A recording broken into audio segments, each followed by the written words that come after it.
Ladies and gentlemen, boys and girls, children of all ladies, hello and welcome to the hottest show in all the globe.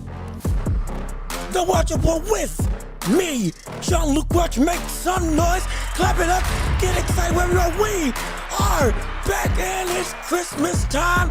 Once again, Merry Christmas, one and all, everybody around the globe. Tis the season to be jolly, and brother, we got so much to be happy for, not just for the year end in the boxing world, but just in general. Oh, we made it through. We're almost in the new year. Get excited, be with your family, celebrate the reason for the season. In this house is nothing but Jesus, but we are here to make it so. We make your morning bright, and we set you up to have a happy holidays, and with the excitement and energy of this show, you're doggone right, and we are here. We're excited. I got my eggnog. I got me some Nutella sandwiches over there by the side or somewhere over here in this room. It ain't dirty. We got everything where we need to be. Oh, I'm clean. Trust and believe, but let me tell you this. I'm celebrating by being as unhealthy as possible. We are not looking. Hey, if I want to make it through the year, but I'm going to tell you what, I'm going to push the limit, because I'm trying to make sure I get my feel of outright holiday joy. Absolutely. But we're here. We're live. We got to react to what's going on in the boxing and sports world as a whole. And with the biggest news of the day, we are going to cover Tyson Fury versus Usyk 2, the rematch that had everybody all excited. And now we officially have one and only one baddest man on the planet in Alexander Usyk. That is right. Breaking down the fight. How did it happen? What did we see? What did Tyson Fury do wrong? The landscape of the heavyweight division. Now that this fight has taken hold, the potential outcome of Tyson Fury's career after this essentially monumental event that will shake up what his lifestyle is going to be inside the ring. I promise you this, something's going to change. And it could be, like I said before, the last time I would see this brother in the ring. All that and much more, like with Gervonta Davis, and saying that the fight with Roach is canceled, as well as Pound for Pound rankings galore, all-time great debates. We got a lot to talk about, and we got some time to do it. I'm not going to say a little bit, because, brother, we are going to be here for the long haul. But I tell you what, we're going to make it seem like a breeze on this show. But thank you for tuning in. Thank you for listening. Oh, before we even continue, please leave a like on the stream right now. Comment your thoughts and opinions. Subscribe to the channel and share the show with everybody that you know, so we can keep on building up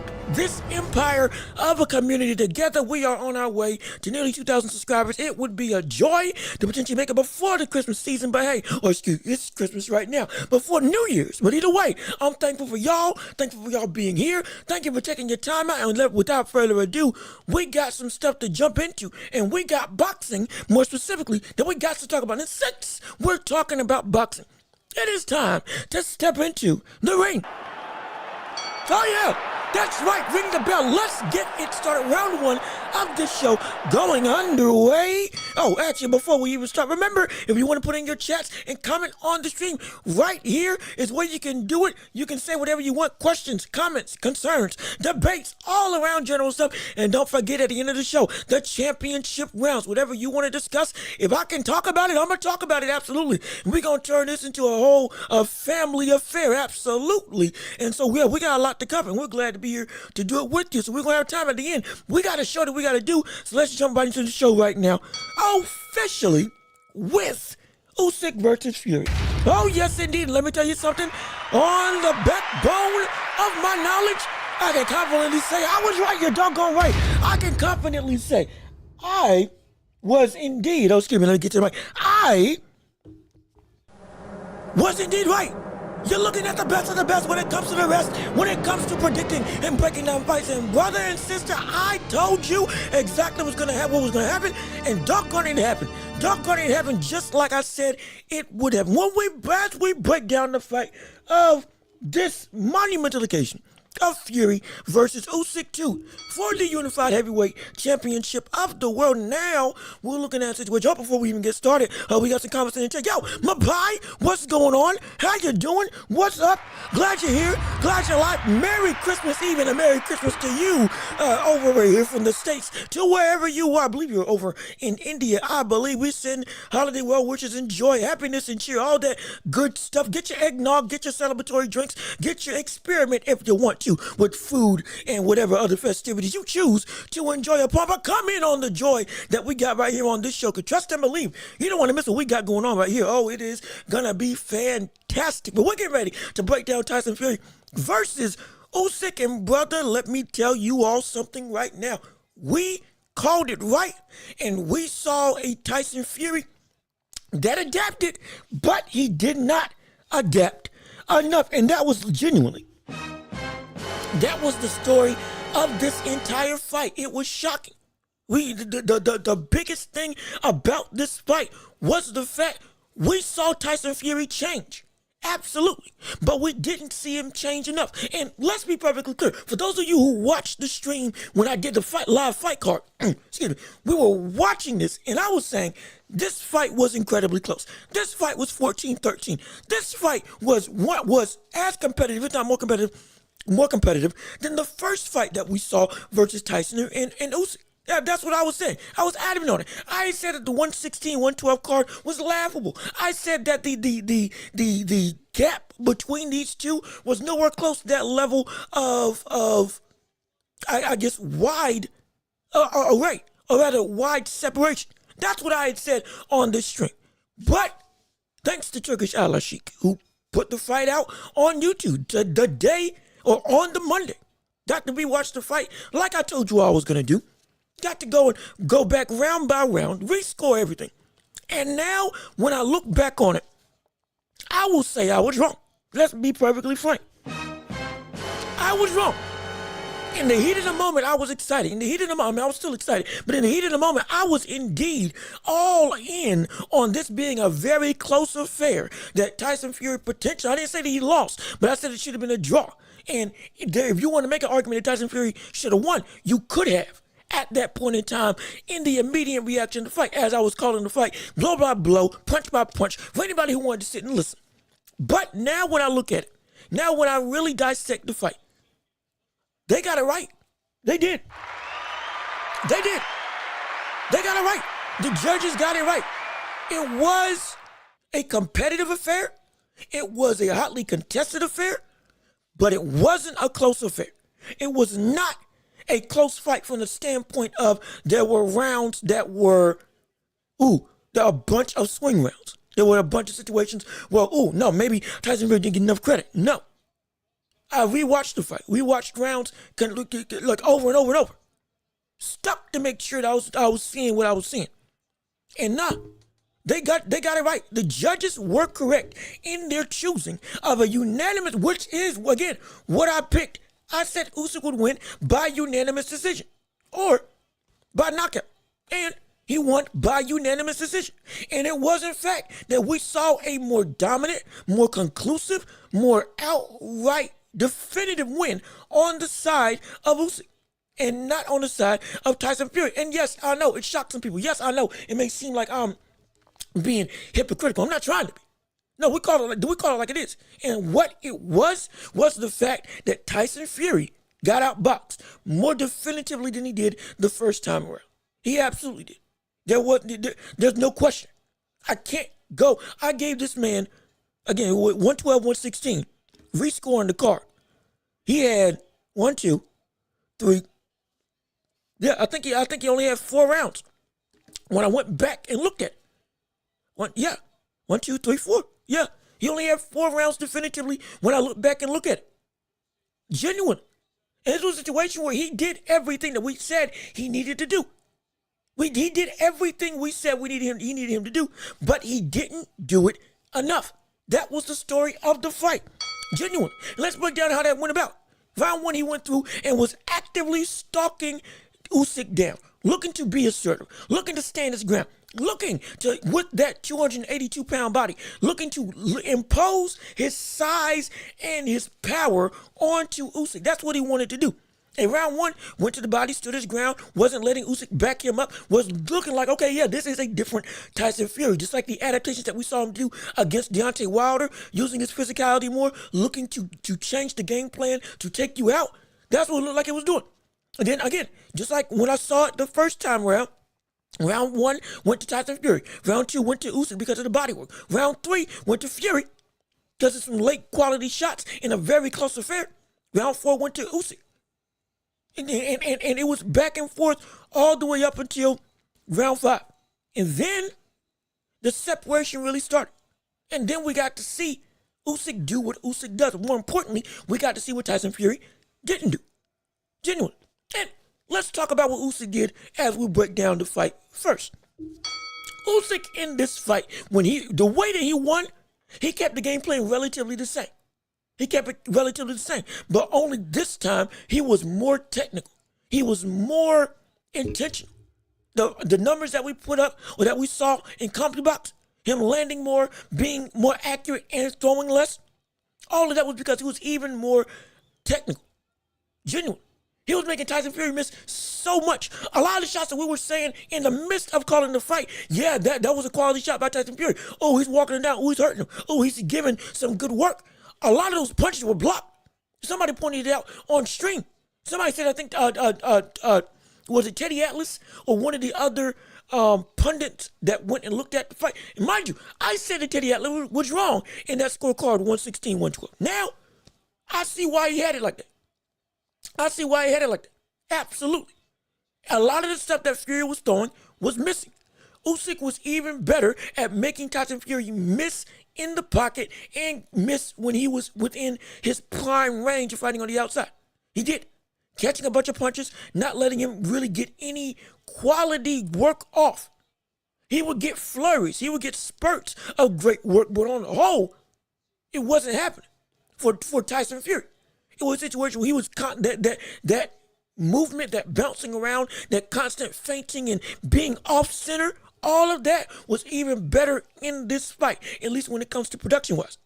And then he would also oblige Tyson Fury, continue to keep the pressure on him, continue to stay right in his grill, continue to never let him let up. And even with Tyson Fury still standing his ground, it didn't scare Usyk away. It didn't scare Usyk back. It didn't push Usyk to be something that he wasn't.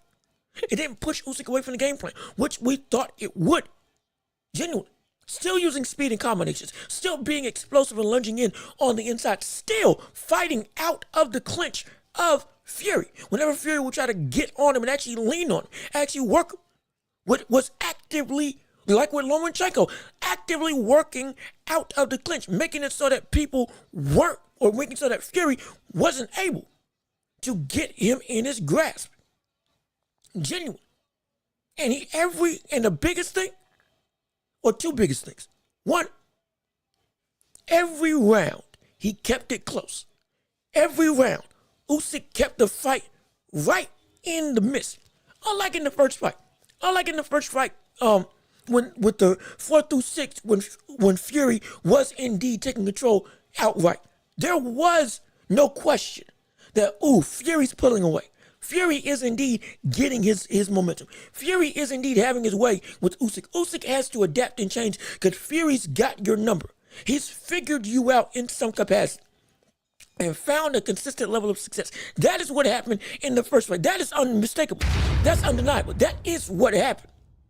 This fight, there was maybe one round that I could see that, yeah, Tyson Fury won it definitively, outright. Every round of this fight was never a clear-cut, okay, we see who wins, up until the last 30 seconds. And this is one of the biggest things about Usyk. Usyk is able to win because he knows how to win rounds. He knows what to do to get and swing the momentum back in his favor at the last moment. He knows it. He's a master at it. Just like with Sugar Ray Leonard. Sugar Ray Leonard in the last 30 seconds would throw off flurries of shots, flurries of punches, would do essentially shoe shines or shoe shine punches. They weren't powerful, they weren't hurting, but they were overwhelming. And they would win rounds for him in the last minute or 30 seconds. And then if it was close, boom, solidified it. If it wasn't close, then it further separated you. And with Usyk, he never let Fury get full control of the round and always kept it right dead even or slightly ahead of Fury. And then in the last 30 seconds, would land quality shots, would go and do great body work, would go and counter, would go and catch him with a jab, catch him with a straight left, catch him with the overhand. All of that in the last seconds of the round that won it in his favor. And every time he did, whenever Fury seemed like he had some level of stability, boom, it got ripped back away. That's the skill set of Usyk. He knows how to win rounds. He knows how to steal momentum back from you. He knows how, not just how to take it away from you if you have momentum, but he knows how to make it so that you are at best at an even playing field.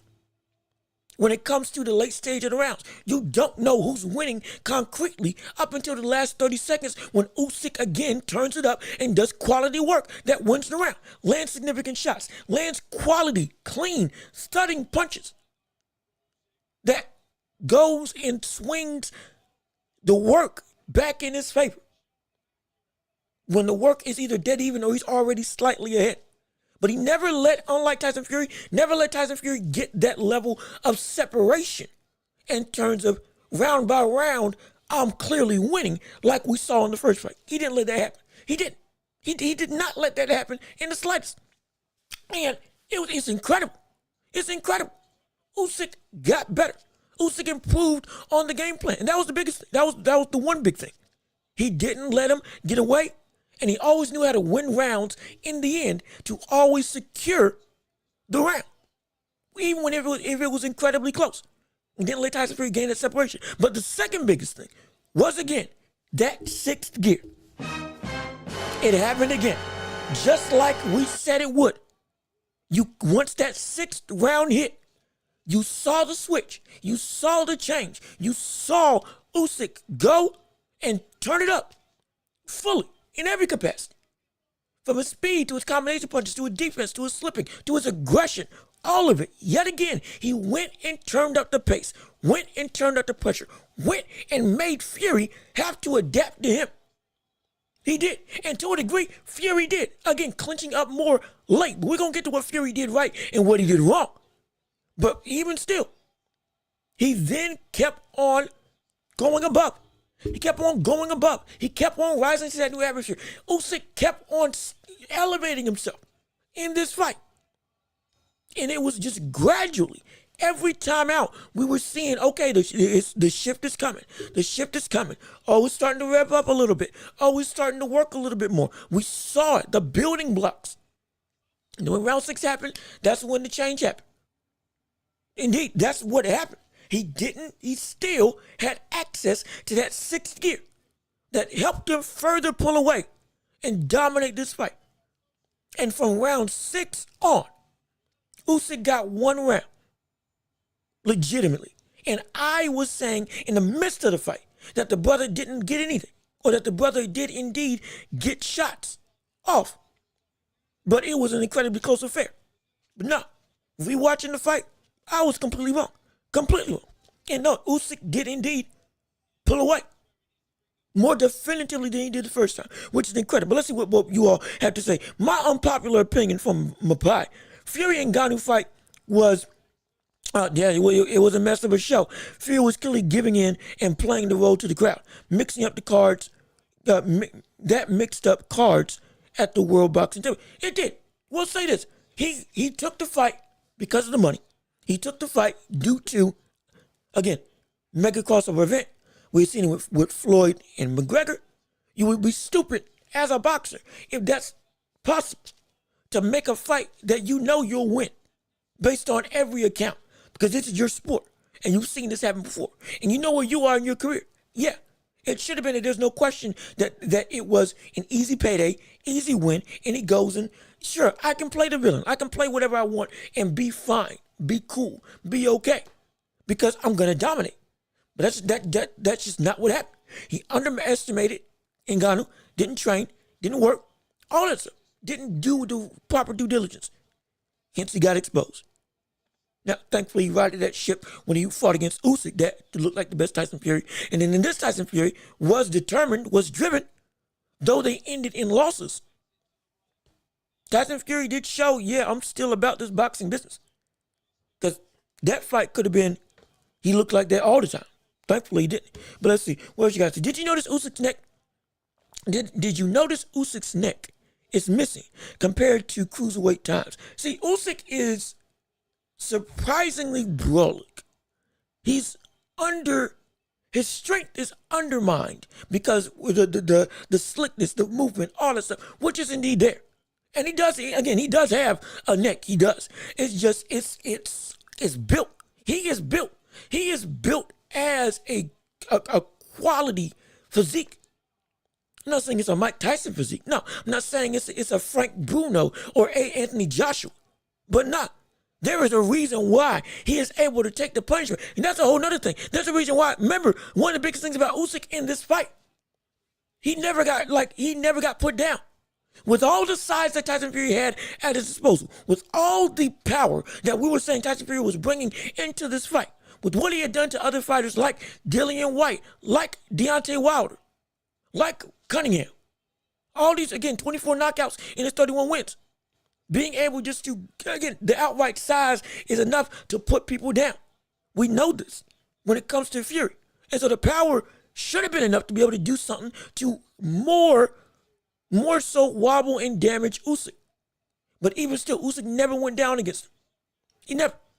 And this is with a 50-pound weight difference. It speaks to the legitimate physique, not just the mental fortitude that Usyk has at his disposal, but the physical shape he is in. He's got a phenomenal chin. He's got a great chin. The brother, you can argue he's got an all-time chin. His body, he may not have an all-time body because he gets hurt to the body, but to the head.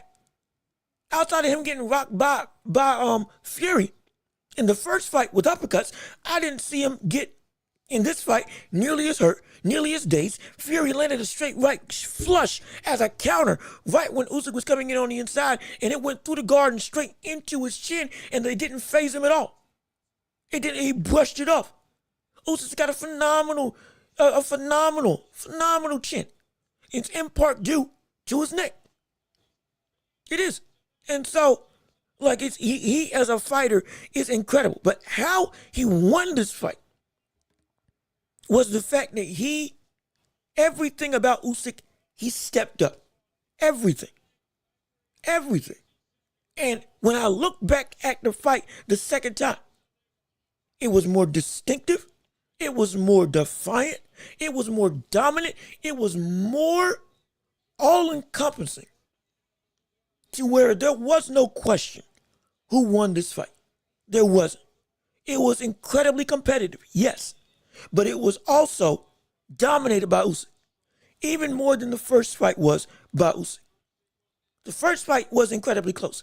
This fight, it was incredibly competitive, absolutely. But it was not as close as the first fight. And Usyk dominated in a world-class setting.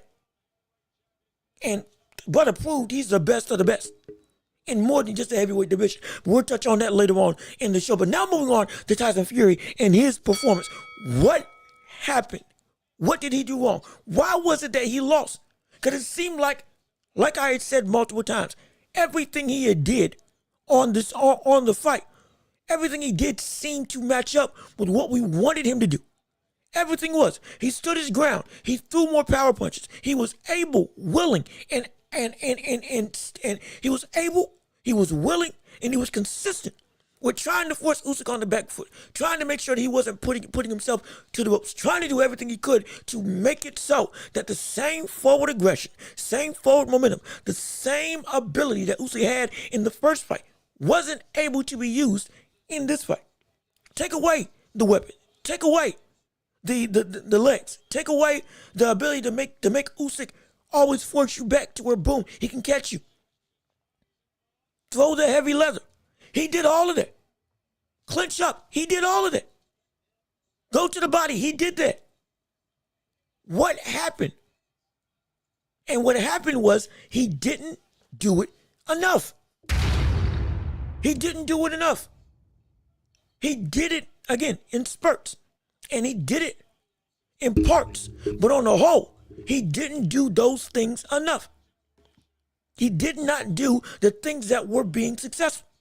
He did not clinch up enough, especially early on in the fight when the brother should have clinched up and held on to Usyk to further drain that stamina instead of trying to drain him late. We get it. He doesn't have the legs that he used to, so he didn't bother trying to bounce and box with Usyk like he did in the last fight. But even still, he tried to bounce and box with Usyk more than he should have. Genuinely. He went about his way of falling into some of the same issues, and then in the adaptations that were working, he didn't do them enough. If he had done the hooks to the body and then clinching up for the first 5 rounds, maybe that would have helped change the complexion of what the second half of the fight would have been. Allowing it so that you could truly cut off that 6th gear of Usyk that we said you needed to do. Because if he gets to round 6, just like we said was going to happen, you weren't going to be able to win. You threw and even when you were throwing the body shots, which were effective, and it was like, okay, yeah, we see it. We're glad it's happening. You didn't go downstairs enough. You didn't. And it was where your best work was happening. Your best success was happening when you went down. So your best success was happening when you were able to go and truly attack the body consistently. You went and attacked the head too much. You tried to chase the rabbit. You don't catch a rabbit by grabbing his head. Catch a rabbit by grabbing the body. That's what you do. You unlike with Usyk, who took what was available. Yet again, Fury went and kept on headhunting and didn't stick to going to where the most success could have been garnered, which was the body. The uppercut that he threw, and it didn't land. He didn't throw that. He threw that maybe twice, 3 times.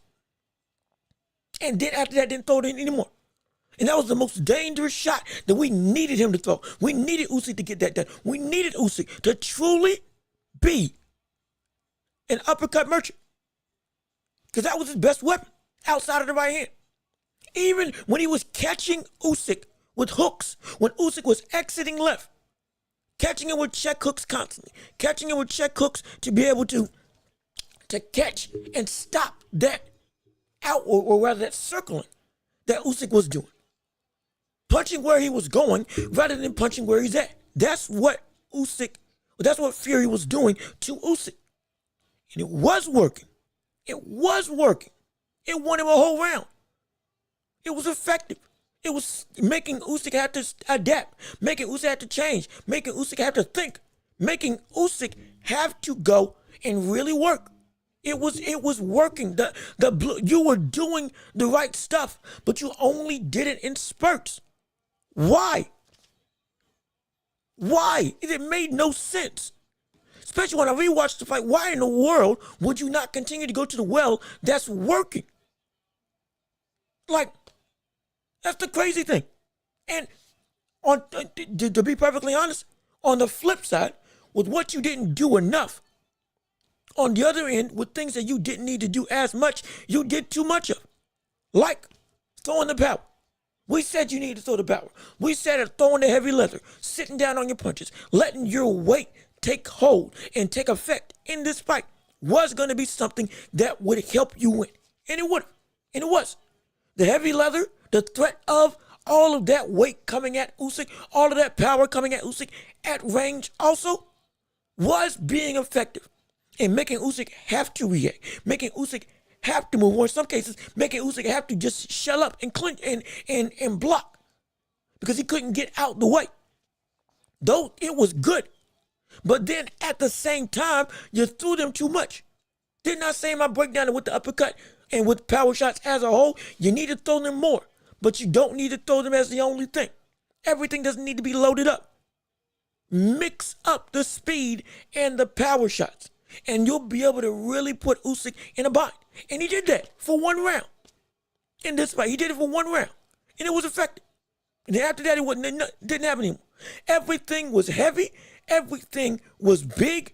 Everything was throwing. And I'm not saying he looked tired in this fight in terms of Fury. But I am saying that it did take a hold and take a toll on the gas tank of Fury. And yet again, helped him essentially push himself into that same demise that he got into the first fight. Pushed him into the same hole that he was in the first fight around. With him getting tired. With his arms hanging by his side. With his footwork, even though he wasn't using nearly as much as he did in the last fight because he was looking to be more of a forward, aggressive, big, plotting fighter to break down and walk down Usyk. Even then, he became even more flat-footed. He became even slower. His punches were already slower to begin with in this fight. As he got warmed up, similar to Navarrete, they started speeding up a little bit, but then at the end of the fight, by rounds 8 and on, they weren't these slower.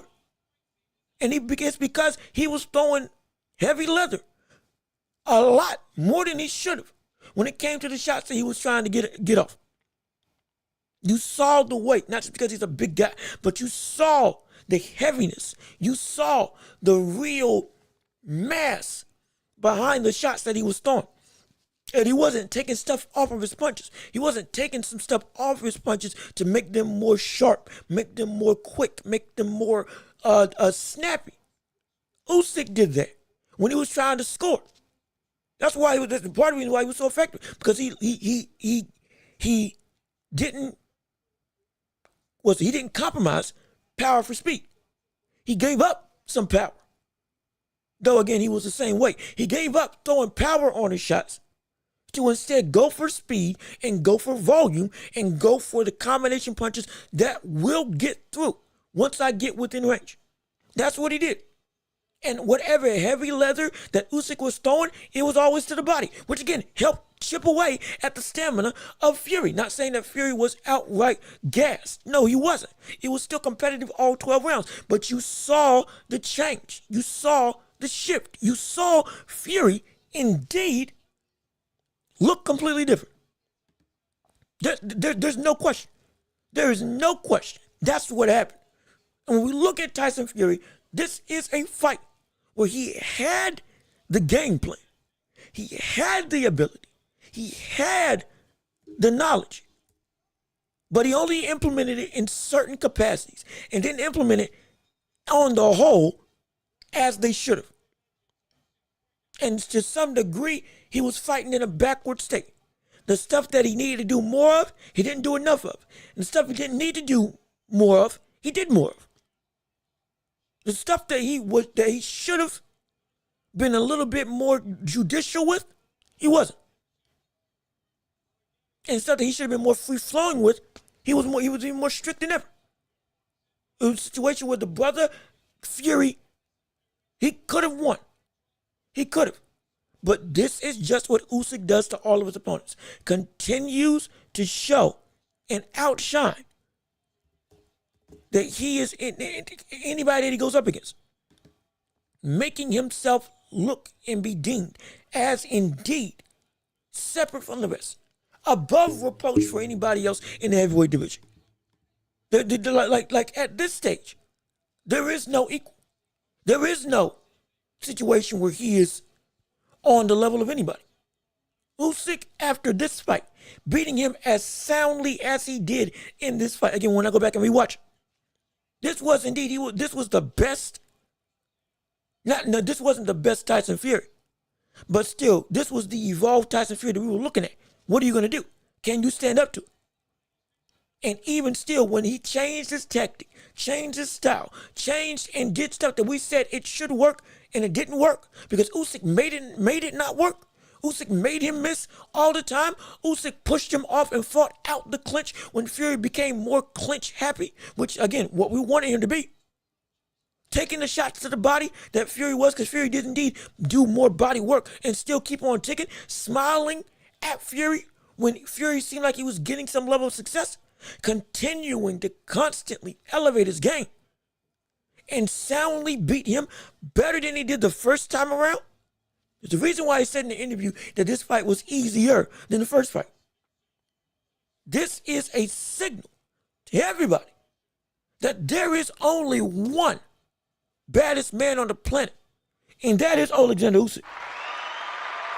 That's the truth. We have to marvel at what this is.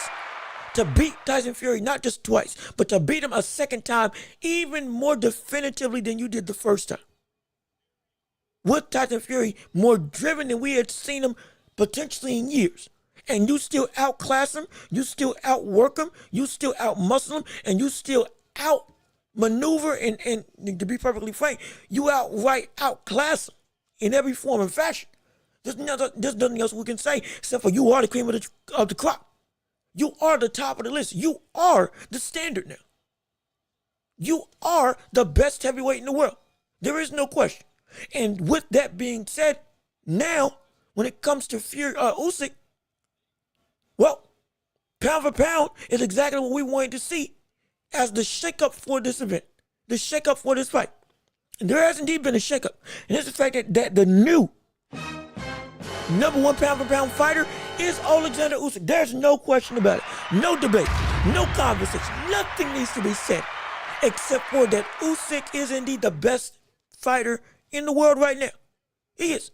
You beat Fury, and then you beat Fury again 2 times in the same year. You beat him more definitively than you did the first time, looking even cleaner than you did the first time out.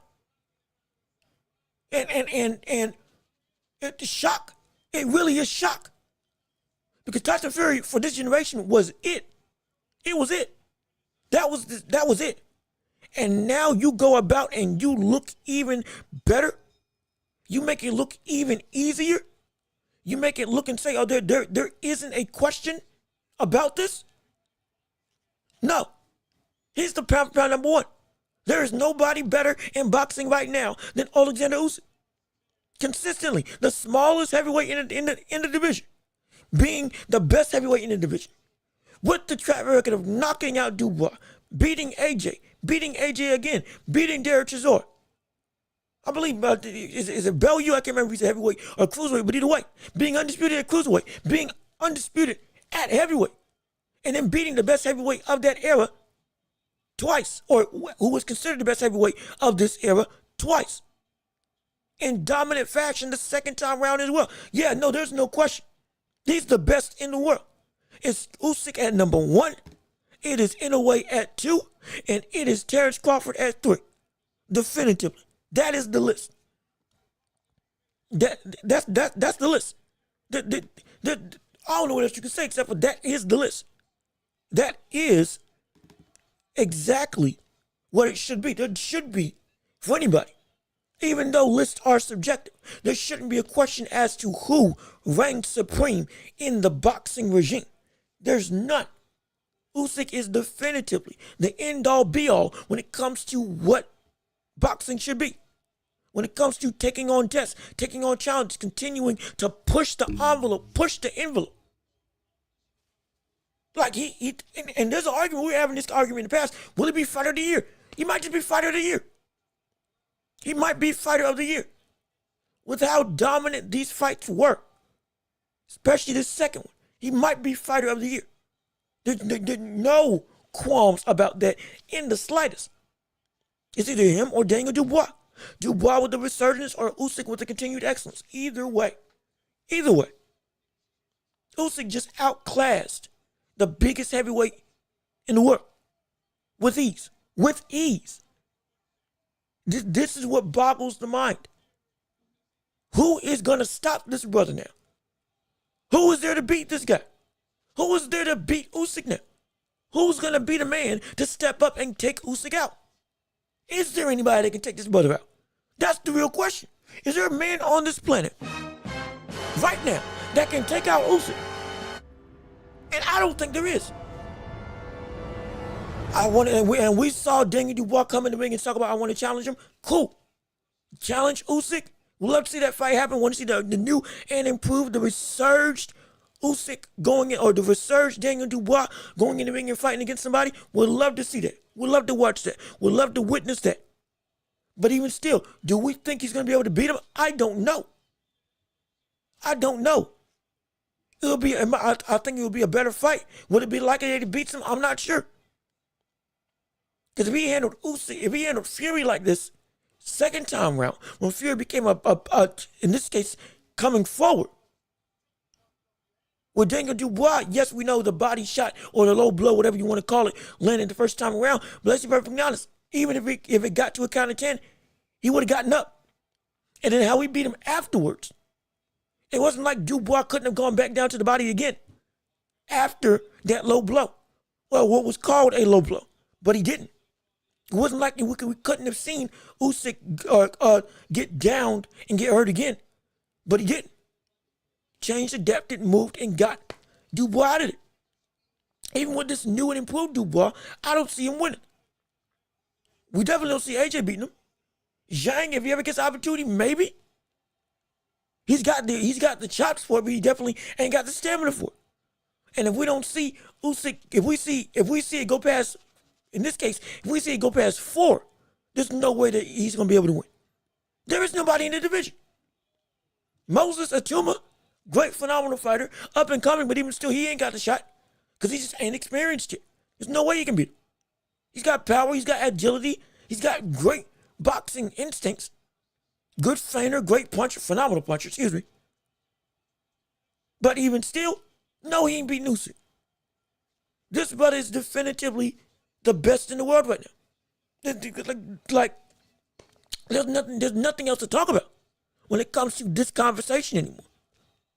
There really isn't. And when it comes to Tyson Fury, more specifically, after this loss, now we run into a real roadblock. Now we run into a real concern. Now we run into, is this the end of the road for the Gypsy King? Is this the end of the road? Is this the end of the line? Is this the end of the story of Tyson Fury? Because understand, I had said in the past that if Tyson Fury loses this fight, if he goes out and loses against Usyk, if he isn't able to produce, get a win, get a victory, be successful, I don't think we'll see him in the ring anymore. And what is the point of Usyk being in the ring, or of Fury being in the ring, if it's not for Usyk? What's the point? Genuine. What is the point if he is not fighting Usyk? Does he want to work his way back to the top of the mountain? Will he face off against Anthony Joshua? Will he go and potentially get a shot with Daniel Dubois? Even at this age, Fury is still a brother who he can beat out almost everybody else in the heavyweight division except for this one guy. The mega fight we want to see is him and AJ still as the biggest British box office attraction that we would have witnessed between two of the best of this era and two of some of the most popular fighters from Britain in the UK in history. But we're looking and we're saying when it comes to Fury now, what is it that Fury's looking to fight for? What is he looking to fight for? Will he have will he say this is it? Because now you are definitively dethroned. There is no fluke. There is no controversy. There is no situation where we're saying you got robbed. None of that's happening. None of that.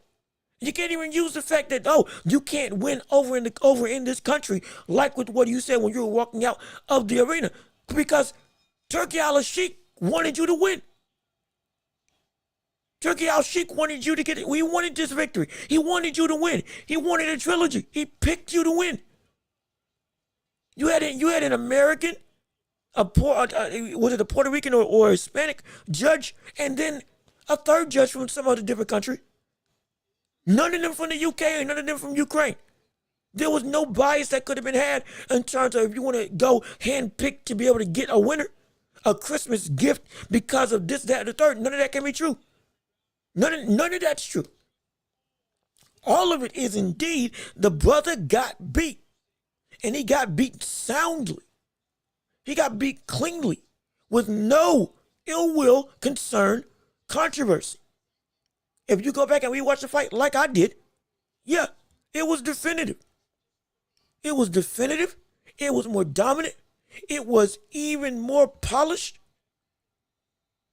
And he still rocked Fury. He still hurt Fury. He was still catching Fury. He still hit that sixth gear to get and dominate in the second half of the fight. Nothing that Tyson Fury did was enough to stop the train that is Usyk. Nothing. So what do we say about Tyson Fury now? Is his legacy tarnished? No. Is his career ruined? No. Is his career over? No. But at the same time, it may well just be because what else is there for him to get up for? What is he going to view as the landscape that I want to conquer? Now that I've lost to the same brother twice, do I want to work my way back up the mountain to get one more crack at this? Genuinely. Because understand, the brother before this, even making this fight, he didn't want it to happen. It took an exorbitant amount of money for the first fight to happen. It took $190 million to get the rematch, though the rematch is already contractually obligated. Contractually obligated. But we are standing in the midst and we're saying when Usyk is at the pinnacle of success and Fury is at a crossroads of what his career is going to be. And I'm telling you, I think this might be it. I truly think this is it. He feels that he was robbed. He wasn't. He feels that he was cheated. He wasn't. He feels all these different emotions, which I understand because this is a big fight that he lost. But at the same time, when we look at Fury now, Fury is at a situation where once the dust settles, once the loss is fully accepted, once it is understood that I did indeed lose this fight, concretely and definitively, when it comes to Fury and his career, I don't think it's going to happen no more. I think it's done. I think it's over. I truly think it's over. I think that Tyson Fury, after this, there's no more fighting. Now, I could be wrong. I would love to hear your thoughts and opinions. Comment in chat below how you feel about this whole thing. But I think Tyson Fury's career after this is done. Because what else, not only what else is there for Fury to do, does Fury want to climb the mountain again? If Fury won, be more inclined to say, yeah, he can get it. He'll get back in the ring. He'll now get that fight with AJ definitively. And boom, we'll see the big mega fight. But now, after this loss, does he even want to go through that anymore? Does he even want to fight against AJ? Does he even want to go and fight against a Joseph Parker, a Zhang, whoever you may need to go over to get back to Usyk? If we see from that point in time, Usyk keep on retaining, winning, dominating like he's been doing. That's the thing. Excuse me for 1 second.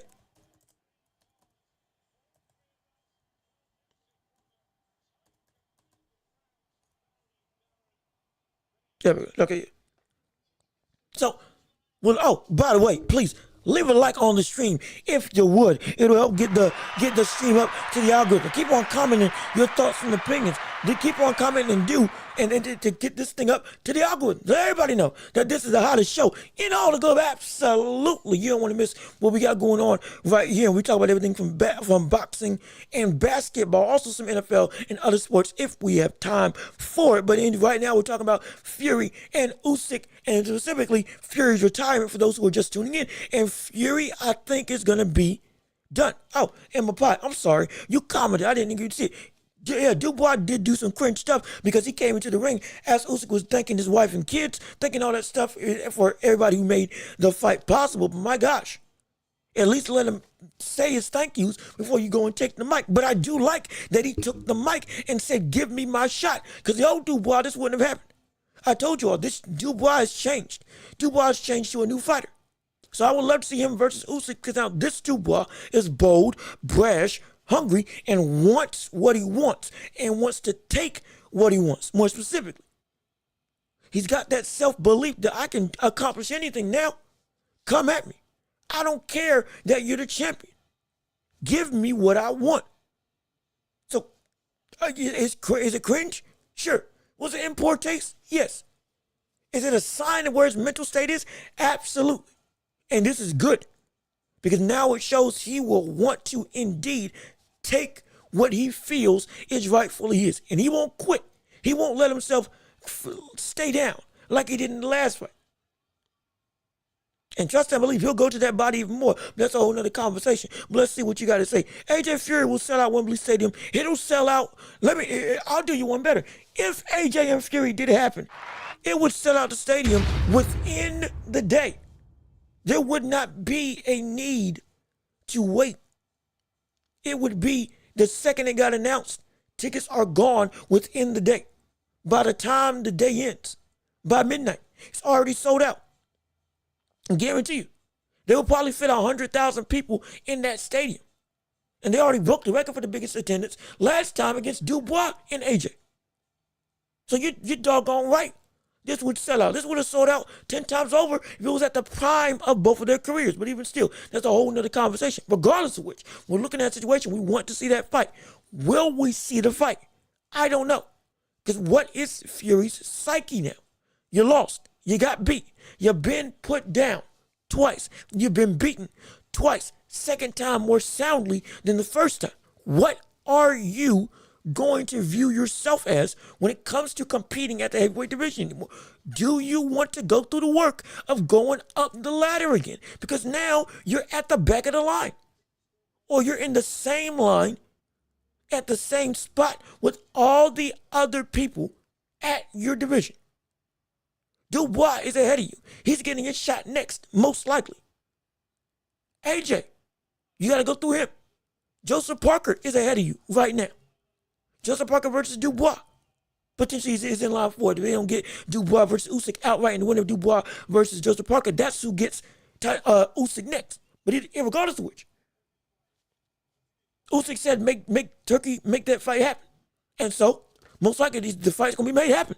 So now, the landscape of the entirety of the heavyweight division now is, we know who the number one is and who is next up.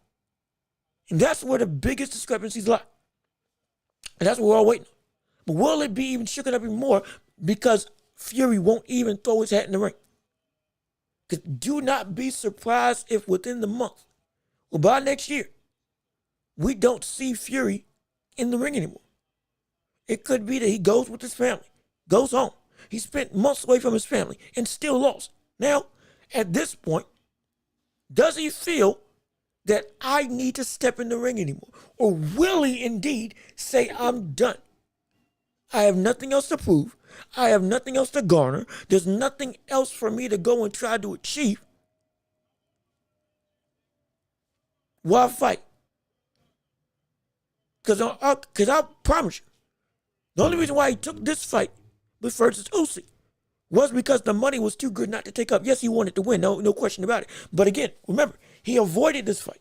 He didn't want this fight to happen with Usyk originally. The fight with Usyk, when he, in terms of Usyk, agreed to everything that Tyson Fury said from a demand standpoint, that was egregious and stupid. From the standpoint of there's no way this is a fair deal on the side of Usyk for the position that he's in as the unified heavyweight champion, having the majority of the belts, going through and beating AJ again. Why is it that I'm getting so lowball? But he agreed to it because he wanted to fight. He was only worried about the fight, nothing more. Since that's the case, now we're looking and we're saying when it comes to Fury, the brother who you didn't want to face you beats you twice. Now, is there anything else that you want to try to prove? Or do you feel that, nah, I'm done? That's the biggest question. I don't know what the answer is going to be. But I have a strong inkling, very strong inkling, that's going to be a situation where no brother, he ain't going to be there for much longer. Promise you. I can almost guarantee that we might have seen the last of Tyson Fury. I can almost guarantee we might have seen the last of Tyson Fury. And he can still compete. He can still beat most, if not all, in the heavyweight division. Yes, he can. Him versus AJ would be a phenomenal fight. Could he lose? Absolutely. But could he win? Definitely. Definitely. Absolutely. And there's a bunch of risk with that fight. Because if you lose against AJ, okay, yeah, no, you're done. If you beat AJ, well, you're back at the top of the mountain. But then AJ is done. So we're looking at it's high stakes all around. What will be the definitive outcome? That's the biggest question. But going back now to Usyk, and before we continue, please go ahead and leave a like on the stream. Comment your thoughts and opinions right here in the chat. Subscribe to the channel if you would, if you're enjoying what we got going on right here on the Welch Report. And please share the show with everybody that you can so we can keep on building up this empire of a community together, building up this stream, building up the show as a whole. You got your trust and believe. We're here every Tuesday and Thursday, if we can make it on Thursday, almost every time. We can't believe it, so we may have some hiccups along the way, but regardless of which, we know what we do here. We have fun, we enjoy, we conversate, we debate, we get into, not arguments, we get into conversations about the deeper meaning of sports, whether it's boxing, whether it's basketball, or everything in between. Don't forget championship rounds at the end of the show. Oh, we will indeed have time to talk about whatever you want to discuss in the sports world, and if I can talk about it, I will talk about it. Trust and believe. But again, please like and share to get the stream up for everybody to be tuned in to see what we got going on right here. But in regards to which, now we have to go back to Usyk, because there's a lot to break down with this fight as a whole. Specifically now, all-time rankings. We covered pound for pound. Usyk's number 1, Inouye's number 2, Terrence Crawford's number 3. That's the new top 3 that run the sport of boxing from a pound for pound standpoint. But now when it comes to greatness, now we're at a new conversation. We're at a new conversation.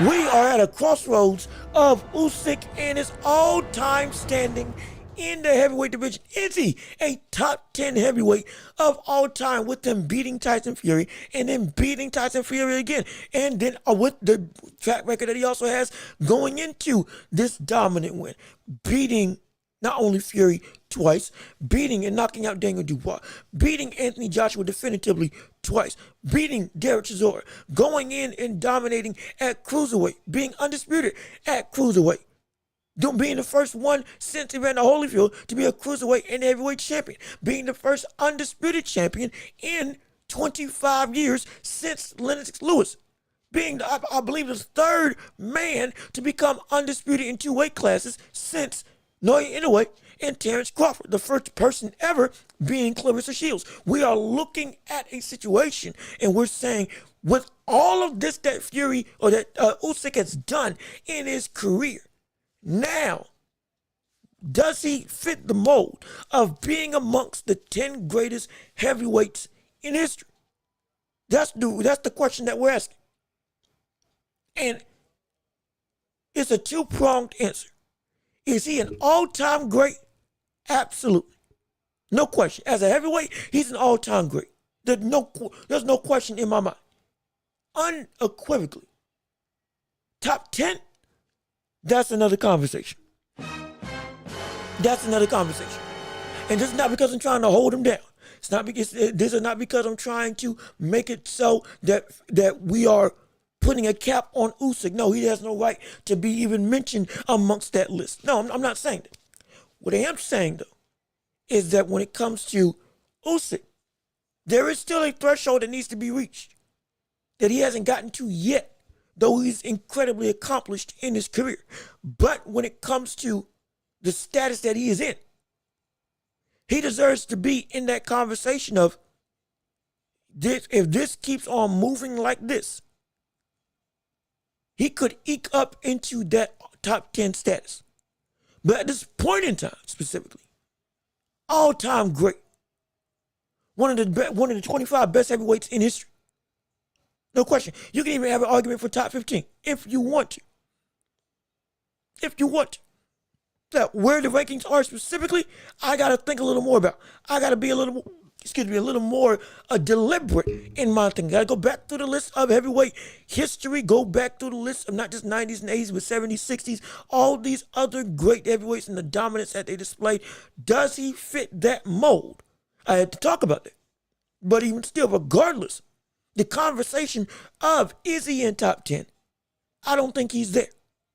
Do I think that he is on the cusp of getting there? There is an argument. There is an argument. There absolutely is an argument. Some would argue because of the talent pool of the heavyweight division, even with it being, again, what it is today, it's still nowhere close to what the others have faced in the past and the gauntlet that they went through across the board. Again, like I said on the show or on the live commentary, the breakdown of the heavyweight division today, the concentration of talent was a lot more sporadic in the old golden age of heavyweights. Back in the day, there were a lot more people that were vastly skilled that you had to go through. On average, the caliber of talent was higher than it was today. The achievement is still the achievement, don't get me wrong. But we still have to put context behind all this stuff. But the argument of, well, he didn't beat people as good as the whole of the division as it used to be back in its prime. But he beat a bigger division than what people faced back then. Legitimately. He did. 6'9", 6'8", 6'6", 320, 280, 290, 260. All those different heights and ranges, 80-inch reach, 85-inch reach, 82-inch reach. All these, like the size of the heavyweight division is bigger than it's ever been. That is undeniable. The talent, though, wasn't as big. It's not. We've said it all throughout history. Boxing has been more talented at the heavyweight division in the past than it is right now. Concretely. Concretely. There's no question. But when it comes to Usyk, even still, the names that he beat are not just lackadaisical. They are the best of this era in both cruiserweight and heavyweight. The tops that he beat were indeed the tops of this generation by a country mile. There was no question. And those bodies on this resume, again, and Mapai, you said it best. You said it absolutely. Pound rankings, and you can go with greatness all time. It's subjective. Again, my pound for pound rankings, I may feel that it shouldn't be a drastic shift from those three being the best. But you are right, and I've said this in the past. It's subjective. It is indeed subjective as to what the pound for pound and all-time greats should be. There is a consensus, on average, there's a consensus name of who should be in that conversation. But ranking-wise, everybody has their own subjective view, and I have no problem with it.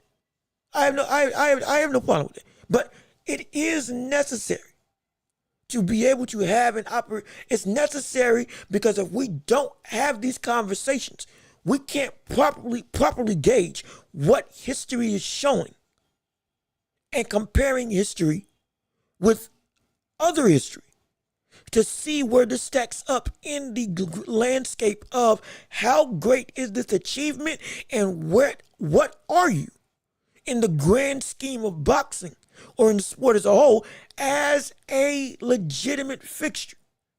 You have a place. You have entered a new atmosphere, but what is that atmosphere exactly? Everybody we can acknowledge is great, but we also can acknowledge that all greatness is not the same. That doesn't diminish greatness. That means that that's just the fact. Greatness is subjective, but greatness does have levels irregardless of which. It is. Andy Ruiz knocking out Anthony Joshua was an all-time great upset. But that upset is still not as great as the upset between Buster Douglas and Mike Tyson. And both of them, respectfully, are some of the biggest upsets in heavyweight history, nay, in boxing history. But there is one that is indeed more definitively shocking and more definitively uncanny than the other. Buster had no business being in the ring with Mike Tyson. If Mike Tyson wasn't coked up on drugs and that wasn't out partying and was focused, he would have knocked him out. He knocked him down, and he wasn't prepared for the fight at all. And so, like, Buster fought the fight of his life. And the fight of his life versus a actually prepared Tyson still would have gotten him knocked out. It still would have. If Holyfield could handle him, then there's no question that a ready prime Tyson would have. And we all were expecting that. But the fact that it didn't happen, my gosh, yeah, it shook up the world. It's still to this day the biggest upset in sports history. One of the biggest upsets in sports history, transcending the sport of boxing itself. So greatness is not the same. It's not. Based on that example alone, greatness is not the same. That's the prime example of greatness is not the same. So we need these rankings to be able to, even just the conversation. We ain't got to agree. No problem. We don't have to agree. But you can still appreciate everybody's greatness while also being able to talk about the specific context of said greatness that we are witnessing and put it in its proper tier so everybody can truly enjoy and reverence and appreciate what we're witnessing. There we go. Yeah, just had to make sure my camera was good. But that's why stuff like this, it is necessary that we have these conversations. Now, when it comes to we got comments galore. Hold on, wait a minute. Amina, what's going on? How you doing? Glad you're here, joining in on the show. Hopefully, you're leaving a like on the streams. We can get this elevated to the masses. Absolutely. But yeah, Ali Foreman, Lewis, Holmes, Rocky Marciano, Jack Johnson, Jack Dempsey, Holyfield, Lennox Lewis. Even you can even go the old mongoose, Archie Moore. There's so many. Mike Tyson are generally considered the top 11 or 10. I think Usyk would be number 11. Oh, so you think Usyk would be number 11 right now based on this list? Oh, no, that's that's not a bad assessment. That really isn't a bad assessment. And again, I would probably have to go and relook through the landscape of the heavyweight division. But man, that's not a bad list at all. 1 or 2 more wins, and if he retires undefeated, then he cracks the top 10 in your opinion. Okay, I see what you mean. No, hold on, Justin, I ain't miss you. Chat, the stuff's moving a little bit slow on my stuff as I'm saying it. But no, how you doing? Happy holidays. Glad that you're here. Glad that Merry Christmas. Happy New Year. Celebrate it. I told you all, if y'all weren't here before, I got my eggnog. Trust and believe, I ain't forget you. Chat was just moving slow, but I'm looking to see to make sure I ain't missing nobody. But hey, I got my eggnog together. I've done had me, my breakfast today was nothing but sugar and spice. Ain't nothing nice, because everything is about getting out of shape for the holiday season. Oh, I'm enjoying myself. Absolutely. We are celebrating a winter wonderland with a cold drink in hand. Not alcoholic, because you know, but even still, we here with eggnog. We are here with, oh gosh, oh, that's good. Oh, that's good. That's good. Eggnog, a little bit of milk, sprinkle some Nutella in there and mix that around to get that chocolate flavor. Woo! You want to talk about a Christmas miracle of an absolutely incredible drink. But we got people jumping in now. We got people coming in now. But again, Merry Christmas, Justin. Happy New Year. Glad that y'all are joining in. Fight Buzz, what's going on, brother? Glad that you're here. Glad that you're back. Please leave a like on the stream already and share with everybody. This is our Christmas special, absolutely, for not only breaking down Usyk and Fury, the second fight, but going over everything in the boxing landscape. We still got news to cover, don't get me wrong, but we're quickly going through the top 10 of boxing history. Has Usyk cracked that list? You can go back and listen to the breakdown of my reaction to what exactly transpired as to why Usyk won and why Fury lost earlier in the stream. But hey, RO, what's up? Happy New Year, Merry Christmas, Happy Holidays. Have your family around you. Have whatever you need around you. Have some fun. Be sure to give somebody something special. Take a gift to somebody, gives it to you, or don't deny nothing unless it's a bomb or something illegal. Then if that's the case, hey, report it to the proper authorities and you'll be able to get a reward even still. But hey, go be merry, be happy. Hopefully it's snowing over there. Down here, down south, it ain't nothing but cold and sunny, which is a terrible combination because you want to go out and enjoy the season, but The fixture or the look outside is incredibly misleading. It's 34, 30 degrees, 33, something down here in North Carolina. But I tell you what, it looks like a bright, sunny the summer day. So I hate it. I despise it because I want to be out here. I'm out here. That's what I'm trying to be. But I hate the cold. My gosh, I hate the cold. But again, glad y'all are tuning in. Glad you all are having fun. Glad that you all are indeed having a blast as we go and discuss everything within the boxing, the regime that we have right now. Excuse me. Hold on. My apologies. Something is going on with the chat. Let me make sure that I ain't messing. There we go. Okay, just had to make sure. Got scared for a second. Thought we just lost the chat for a hot minute. But we're still here.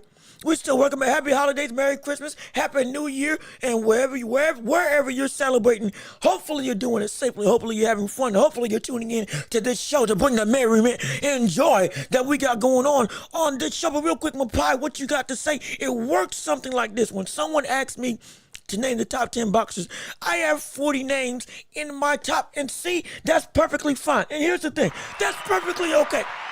When I make, we'll do this. When it comes to the greater landscape of sports and boxing, you can have a bunch of people as a Russian roulette for who should be in the top 10. Because everybody's got their own different factors, different standards. It can change because some stuff is indeed just that close. It is indeed just that close. We can go to basketball. You got Kobe Bryant and you got Tim Duncan.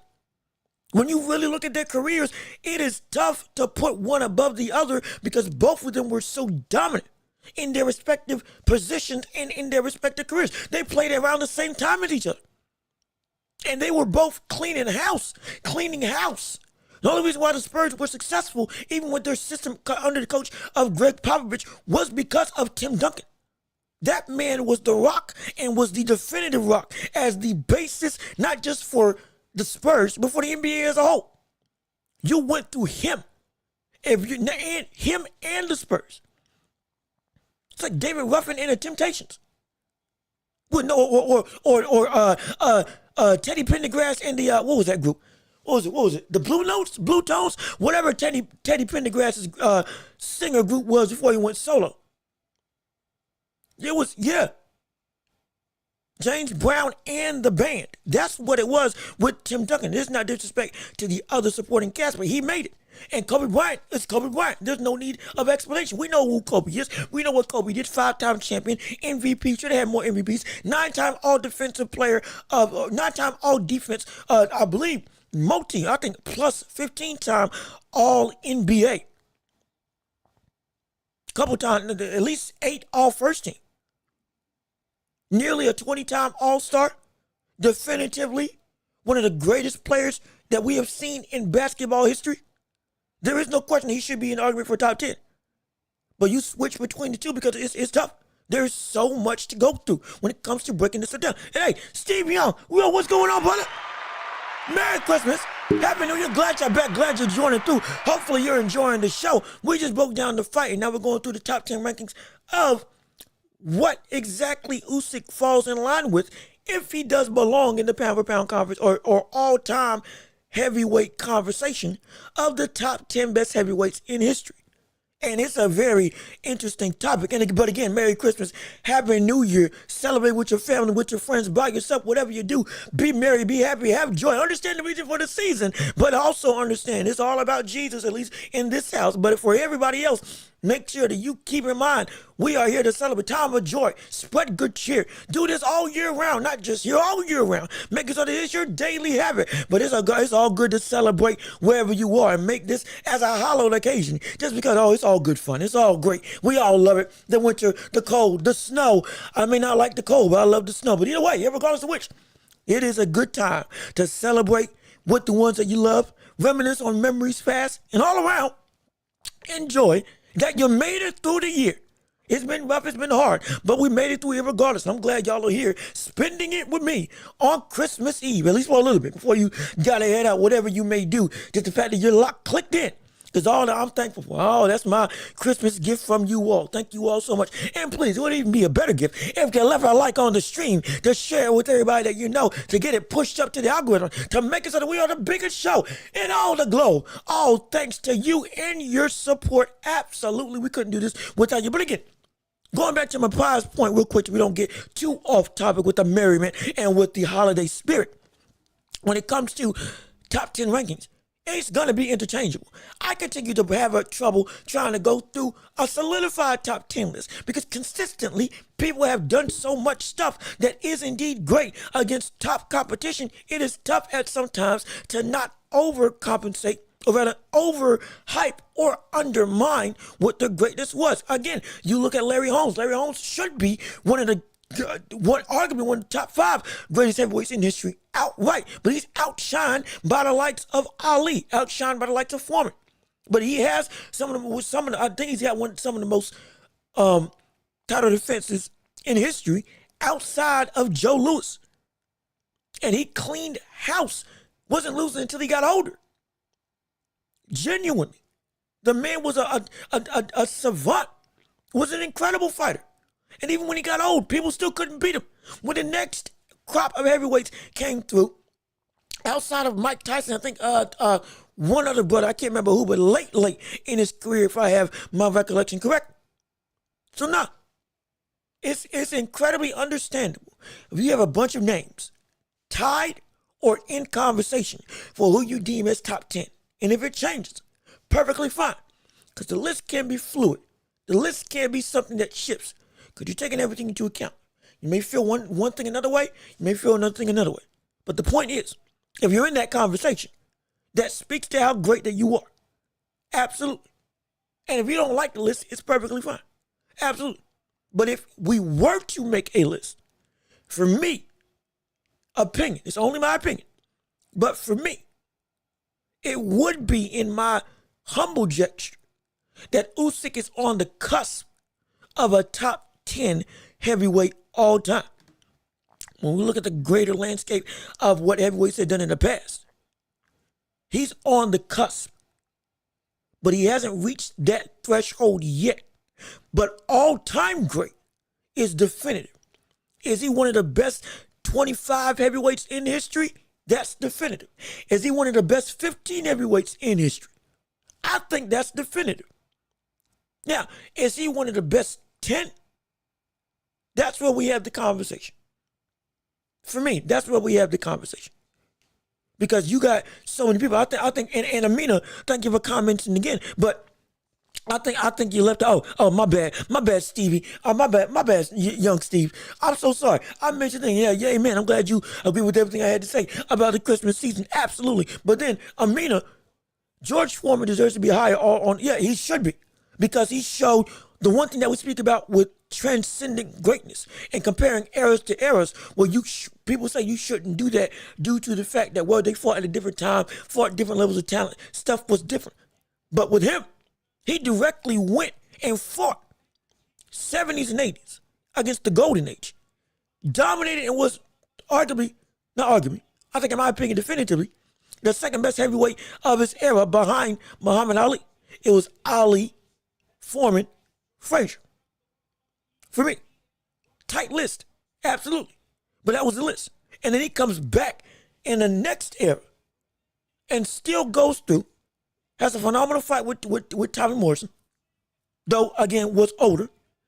Goes and faces off against, at that point in time, still in his prime, relatively in his prime, I think it was relatively in his prime, Evander Holyfield, and puts up a great show.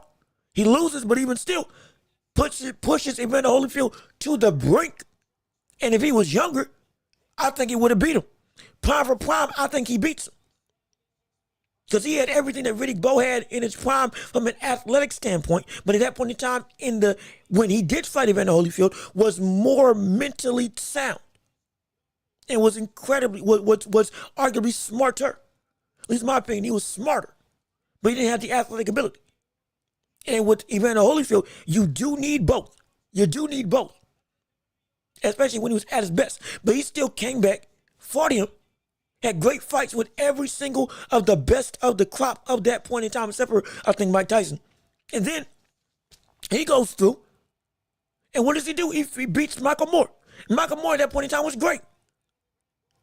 Beats Michael Moore, knocks out Michael Moore, retains the title, holds the title, before eventually relinquishing it, but even still.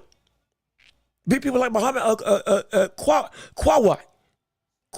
I forgot how to say his name. But another brother who moved up from light heavyweight and or cruiserweight to heavyweight and was one of the more dynamic fighters at the time, being only, 5'6", 5'8"? An incredible fighter. Was an incredible fighter. He was facing off against great competition and being elite and being a champion. 20 years down the line, at 45, when you ain't been in the ring in how many years? 15? That's stupid. But in the best way possible. The reason for him coming back was because he got cheated out of some money by somebody that he trusted. But when he came back, it shouldn't have been that he worked. Should have been a gimmick. But the fact that he got to be able to get back to a title and deserved a shot at the title and won it definitively, oh my gosh. Yeah, he should be higher. You're doggone right, he should be higher. There's no question in my mind that he should be higher. And again, it was 20 years, not 15. My apologies. But even still, he should be definitively higher. And so those types of conversations, everybody has those arguments. You should be higher. You should be higher. Oh, you should be lower. So it's not going to be definitive. I completely understand. But the fact that he's talking about this, the fact that we are discussing this, makes us see exactly how great Usyk is. He's a top 25 heavyweight of all time. He's, in my opinion, the top 15 heavyweight of all time. Where he ranks definitively, I got to go ask some questions. But even still, he goes and he is so elite, so good, and still going strong at this age. One or two more legitimate, dominant defenses, especially if he beats this revamped Daniel Dubois, if he knocks out this revamped, rejuvenated, hungrier, more brash, more just a complete polar opposite of what he was, Daniel Dubois, essentially you got Dr. Jekyll and Mr. Hyde. Daniel Dubois was Dr. Jekyll. Now that brother's Mr. Hyde. If he beats the Mr. Hyde version of Daniel Dubois, the brother that was disrespectful to AJ, the brother that put out AJ, the brother that stopped Hergovich and said, punches mean nothing to me, I'm only about damage. Walking through shots that normally he would have quit against. Talking smack and beating up Jarrell Miller, going all 12 rounds with a stamina monster, I don't care what you say about Jarrell Miller now, drugs and all. Yes, that is indeed true. He did take drugs. He was a cheater. He is a cheater. But the gas tank, even when he got off drugs, was indeed something that is real. That was undeniable. 320, 330, you punching all night long. That takes out a lot of people. It didn't. Ruiz couldn't even beat him. Ruiz was supposed to run through Jarrell Miller. Run through him. But no, he couldn't get it done. And he's been at the biggest stage. Dubois got him out of there. Dubois dug deeper. This Dubois, he knocks out this Dubois. My gosh.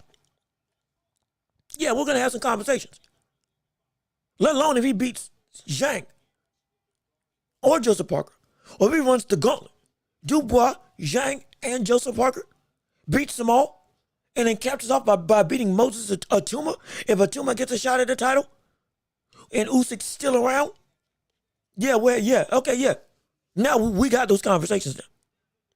There is a gambit. There is an opportunity, to make it happen. Not gambit. Gambit's the wrong word. There is an opportunity to reach that threshold, to go and break that ceiling, break that mold, get to that top 10 level. No question. Question is, will he be able to do it? And we're not trying to say that he needs to go and achieve more because he's already established as he's done what he needed to do. But we are saying that when it comes to this, if there is work to be done and you do said work, you get the reward.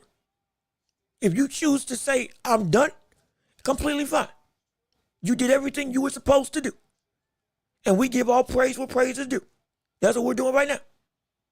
But there is an opportunity, genuinely, He's a top 15 heavyweight of all time, in my opinion. He can crack that top 10 if he keeps this trajectory going and keeps being as dominant as he's been. Because this win was incredible. This win was better than the first win.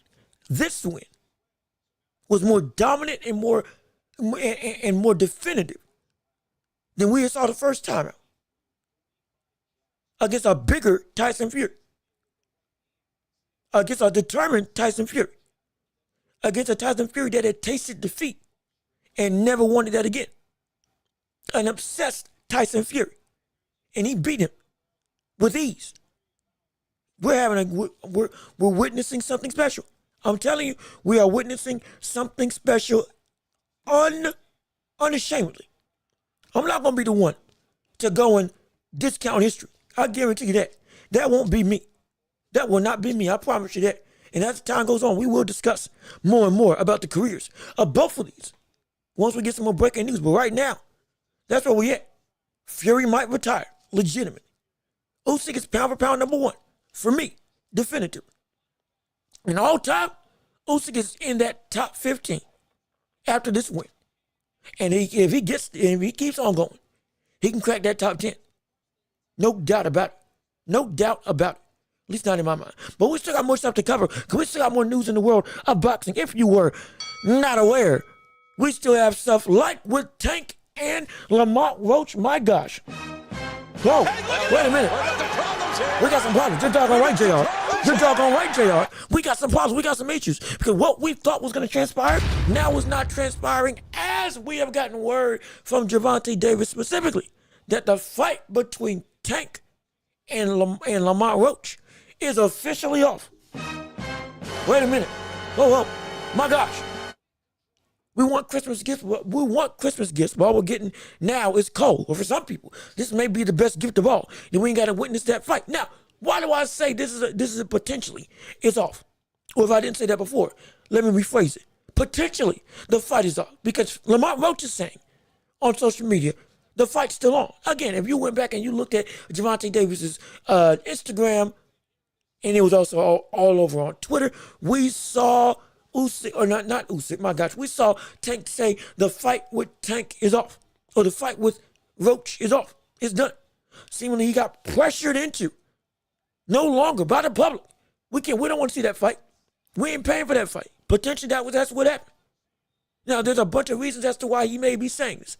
One, it could be that we're seeing that he's trying to sell the fight. One, it could be, or another thing it could be, is that he's got some issues with Al Heyman and the PBC. Now, rumors. I don't have any numbers. I don't have any claim. I'm not saying like I know something definitively. I'm only giving you what I know as is swirling around the ethos of boxing as to why stuff is, or whether why Tank and Roach are not fighting each other based on what Tank is saying. Definitively, it could be three options. He's got a problem with the PBC and Al Heyman. Something's going awry between them. We've also heard reports that Al Heyman is getting out of the boxing game and leaving the PBC as a whole. So something may be transpired with that. Who knows what's going on with turmoil around that bit. So stuff may be going underway and being a rocky road on the side of their relationship. Hence why we're going to sabotage the fight. That may be what's happening. It could also be that we see that he is trying to sell the fight. Get hyped for it by talking about, hey, this fight's canceled. What do you mean we're not going to see Tank fight anymore? We want to see him fight. Didn't you say you were going to retire? If now this is off and you only got 2 fights left on your deal, what the word is that we're going to see? Are you going to quit outright, causing flustered fans to get all up in arms? Wait a minute, we actually do want to see this fight. We'll pay for it. Don't cancel it. Maybe that's what's going on. Potentially. It's a plethora of options. But one thing I can tell you right now, in my humble opinion, I'm sick of it. Let's be perfectly frank. I'm sick of it. I'm sick of it, and I'm sick of him. And if you're a Gervonta Davis fan, please do not get offended. Do not get hurt. Do not see me as a hater. Don't view me as somebody who's just going up against the popular person. Tank's one of my favorite fighters. Love to watch him box. Love to watch him work. An incredible talent. Absolutely. Doesn't change the fact that everything I've been saying about that brother is unashamedly true. He has underachieved. He has underperformed. He will not take competitive fights. He will not face competition that is of his same caliber. He said he's about the money. He said he wants to dip and not forget all this fame. He said all these things. So we hold him to that same level of esteem. And because of that, I am sick and tired of all of these moves that are not what we want to see. They're not. I'm sick and tired of all this mess that we don't want to see from a fighter that we know can achieve so much more. And please, if you like what I'm saying, leave a like on the stream. If you don't like what I'm saying, leave a like on the stream. But regardless of which, what I'm saying is backed from what I can understand. In truth, Gervonta Davis has not been taking on the test that we want him to take on. And now if he's trying to get this fight canceled or hyping up all this stuff, whatever the case may be, conflicting stories. I am sick of hearing about it because none of this equates to what we want to see, which is Tyson, Tank Davis, Gervonta Davis, doing the work, putting in the tests, putting in the time, and actively making his career what it should be, especially in the last days of his own career. His own clock is winding down, as we talked about before. Where is the intensity to get the best that you can when you can? Because if all this rhetoric and news is bigger than what we see with the actual, if canceling the fight is bigger news than the fight happening, that's a problem. How do we not see that that is a problem? How do we not see that that's an issue? That's a whole nother conversation that this is a problem. If the canceling of a fight is bigger news than the fight got announced, what the world? That is horrible. That is despicable. That's an outright tragedy. That's a tragedy and a travesty for what the boxing world has done with this sport. It's ridiculous. It's preposterous. It makes me so angry. That's what it does. It makes me angry. It makes me angry. That we're saying, well, don't cancel the fight. We at least want to see you go into the ring. That there's so much wrong with what we're witnessing from stuff like this. It irks me to the core. My gosh, it's so frustrating. And let's see, Amina, what you got to say? Everything that Tank is saying in public is what he heard Floyd Mayweather saying in private. He's copying Floyd's approach to boxing and the business side of most reward, least risk. And you're absolutely right. You hit the nail on the head. You hit the nail on the head. We have talked about this so many times on this show, so many times on the podcast, on the stream. We've said this. We got so many shorts about this. Tank Davis has followed Floyd's footsteps. He's got the blueprint, as with many other boxers, of what to do to gain money, gain notoriety, gain respect, gain acclaim without having to put yourself through the risk up until the risk and reward actually does match each other. Again, fighting Pacquiao 5 years later made it the most lucrative boxing fight in history. If it had fought in his prime, it still would have been great. And they probably could have made that money 2 times over if they went and had a rematch. But no. One fight, one time, big event, and I know I can beat him now because he's not where he used to be in his physical prime. That's what happened. He waited people out. He did. I'm not saying he didn't. He did that with everybody. No, he is still indeed all-time great. He has beaten multiple champions. He has beaten real killers. No, no question about that. But what is in question is the operating factor surrounding that. Once Money Mayweather fully took hold, that's where the issue came about. That's the problem we see with Tank. Tank's been doing that his entire career. And Tank knows he can do more. Floyd held him back from fighting Lomachenko when Lomachenko was at the best of the best. Understandable, because Floyd said he wasn't ready. When he got out from under Floyd's shadow, and it should have been it's time to make the fight. He still didn't look to make the fight. He didn't try to make the fight. He didn't push to make the fight. And there's argument that even when Lomachenko was in the prime and Tank was coming up, there was an avenue to where, yes, it is time to face off. It's time to get it on. There was an avenue, but he didn't take it. Floyd taught Tank and inadvertently taught all the other boxers how to operate and make money. Big risk or big reward, no risk. And big risk equals mega reward at the appropriate time. That's what we saw Floyd teach. And it hurt the sport. Hurt everybody. Hurt everything.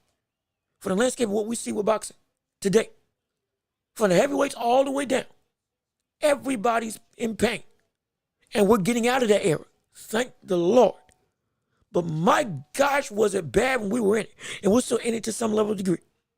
But yeah, all of this is legitimately a problem. Now, if we find out that it's actually canceled and he's looking for a new opponent, great.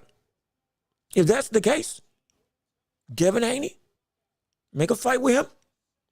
Move up to 140, fight Richardson Hitchens, who just beat Liam Poirot and is now a champion. Fight him. There is no excuse. Shakur's fighting Abdullah Mace. Shakur's fighting Shakur's fighting Floyd Schofield. Lomachenko, for those who didn't know, is officially retired. As in, it's not a question anymore. Officially, Lomachenko is done. Got announced. WBC made a thank you thing. All that stuff. The Matrix is officially shut down. Lomachenko is officially done boxing. From the reports that I've gathered. From the WBC president, I believe also. Or whatever belt he has right now. He's retired. It's over. Lomachenko is finished as a boxer. There was no more Matrix. Phenomenal career. But there's no more Matrix. So Lomachenko is officially out for good. No more is that fight even on the tape. Shakur Stevenson is fighting Floyd Schofield. You have now another fight with Teofimo Lopez, which I will get into right after this. You had the only option now. If this fight with Lamont Roach is indeed off, if it does turn out to be true that it's off, then you have to, and I do mean you have to, now go and you have to fight Richardson Hitchens or Devin Haney. Or even wait around and fight Ryan Garcia. Push your retirement back if you got to. Wait until he comes back and get a rematch with him. But there's no excuse. There's no excuse. There is no excuse. If this fight is off for real, and you do pull out, then it should be that you're looking to go face off against an opponent that is of your caliber. If you don't do that, then it's all smoke and mirrors. If you continue with this fight, it is an outright travesty that this fight still happened. That it's a shame, a bold-faced shame, an outright shame, an utter despicable mess. That's what this is. If we see this fight indeed go through, and if this brother loses, brother, you won't hear the end of it from anybody. Anybody. You won't hear the end of it from anybody in the boxing regime. If you lose this fight, and it is indeed not off, after playing all these games, it's going to be a problem. Major problem. Regardless of which, the only valid road is moving up to 140. That's it. Plain and simple. And I would say go fight Teofimo Lopez. I would. But now we see that even that fight is no longer on the table. And Javon Boots Ennis is now out of a fight for a 140-pounder, thankfully. Because we got Teofimo Lopez now scheduled on March 15th? I believe March 15th. To go and fight against Subrila Matias. My gosh, wait a minute. Now that is a good fight. Now that is a war I want to see. Now that is indeed a type of event that I want to witness. Oh, no question about it. Absolute. I want to see that fight. A fight between Subrila Matias and Teofimo Lopez, again, is scheduled for March 15th. They are finalizing a deal to make it happen. And it's going to be for Teo's titles. I believe Teo's a unified champion. I believe. I may be wrong, but even still. For Teo's belts, Subrila Matias is getting an opportunity to fight against. Phenomenal. Love it. Power versus all-around greatness. Teofimo Lopez is an all-around fighter. Great power puncher. Slick, defensive, sound, technical, great footwork, great jab, phenomenal power, has stamina to go 12 rounds, can eat a punch too, has shown that he can get up from adversity like when he got knocked down by Lomachenko. When he's focused, he's one of the best in the world. That is Teofimo Lopez in a nutshell. He is great. He is indeed great. However, Now going up against Matias, the menace of a monster. Yes, he got beat by Liam Poirot. Again, he's not the best in the division, but he's arguably the most dangerous in the division because of his relentless come forward, all offense, arm punching, powerful shot type of approach. He doesn't load up on anything, but he hurts you just the same. Absolutely. He is a dangerous man. Even with the loss of Liam Poirot, he's still a dangerous man. And going up against Teo, this is the type of fight that we want to see. This is good matchmaking. This is a phenomenal event. Now, should it be pay-per-view like it's saying that it's going to be? I don't think so.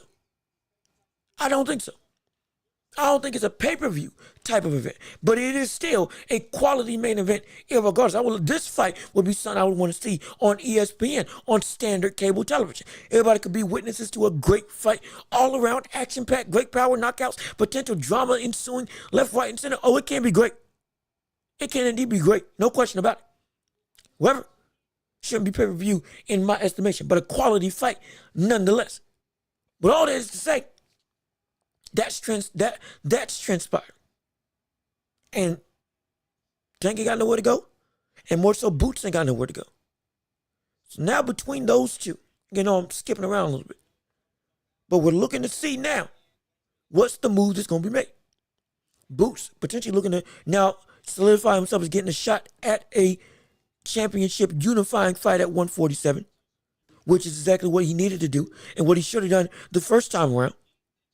And Tank, if this fight with Lamont Roach is not going through, you must take on an opportune prime fighter. And if this fight is indeed canceled, move up to 140. Fight Richardson Hitchens, who just beat Liam Poirot. Get him out, gain a belt, get hype and recognition, and then boom. Based on the result of Teo versus Subrila Matias, you can then face off against him. You can then potentially beat him in terms of Teo. You can potentially beat Teo and then run it through with Devin Haney or Ryan Garcia, or even both if you wanted to, by the end of the year as your last fight. Either way, there's an option. Question is, what you're going to do. What are you going to do? That's the biggest question. And now, we've covered about everything I can cover on this show, on my stream, on my docket for the day. And we are now in the championship rounds. Yes, indeed. The championship rounds. The last half of the show, when we hit about the 2-hour mark, once we hit the 2-hour mark, we're going to wrap it up. But it is your time to shine. Whatever comments, questions, concerns, thoughts, debates that you want to have, that you want to discuss, that you want to go and talk about and have a pontificate on, or have me pontificate on. Let's make it happen. Let's run it down. Let's get down to business, shall we? Not to defeat the Hun, but to get some action going on this stream. This is a Christmas stream, by the way. Whatever gifts you want to get, hey, let's talk about that. What you looking to receive? What you want to get? What you trying to give? Is anybody doing anything special? Taking trips, taking tours, whatever the case may be. Is there some animosity on Christmas Day that somebody's looking to throw down at with any relatives? Oh yeah, let's break it down. Let's make it happen. Let's get some family feuding going on for what? I'm messing. I'm kidding. We don't want any. We don't want anybody breaking up a happy home for the holidays. We don't want that. We don't want that happening on Christmas. But even still, if that's what's going down, hey, you wanted me to give you some pointers? If it's a tall family member, I'll tell you to duck down, go over the top, attack the body, look to go and slip under that straight right hand, because I guarantee you that's the only punch you know how to throw, and then come up with an uppercut, or clinch up, walk them to a wall, and then work on the inside. Oh yeah, there's a way. There's always a way. Let me tell you something. You can break any fight can be coached and broken down. I'm down for it. It's all up to what y'all want me to do. But again, championship rounds, last half of the show. Whatever you all want to discuss, put it in the chat. Put it in the comments. Not the comments, excuse me, in the chat, specifically in the chat. So I can read it, we can bring it up, we can have debates, conversations about whatever the case may be, whether it's boxing, whether it's basketball, or anything else in between. Absolutely, I'm down for it all. Oh, and by the way, if you haven't already, please leave a like on the stream. Comment your thoughts and opinions so we can get to see what you had, what you want to say. Subscribe to the channel and share